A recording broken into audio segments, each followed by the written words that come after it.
I'm sure I'm not alone when I get tired of seeing anti-gunners put out study after study that only illustrates one thing, and that is their lack of understanding between the difference of causation and correlation. They love to put out studies that say things like, well, look at Arizona, they have really loose gun laws, and they have really high violent crime rates, therefore loose gun laws cause high violent crime rates. They completely ignore that that's just a correlation. The actual causation is that they're a border state and they have a lot of cartel crime, etc. They completely disregard that because it doesn't suit their agenda. They go with the correlation instead of causation.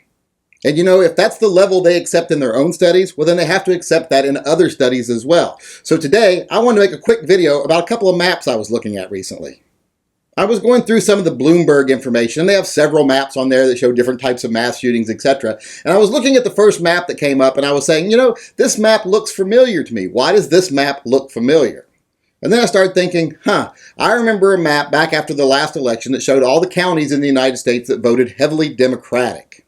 So I decided I would pull those two maps up and look at them side by side and see if I could notice the similarities between these two maps. Well, it's very clear when you overlay these two maps on top of each other, almost all of these mass shootings occurred in a county that voted heavily Democratic. Even in very Republican states, the little red dot pretty much lines up right over a spot where it was heavily Democratic.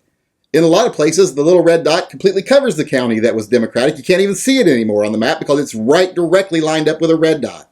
In fact, it's the vast majority of them that do this. There's only a few. There's a couple little ones right in the middle of the country that don't do that. Otherwise, all the rest do. Like 95% of them line up directly on a Democratic county.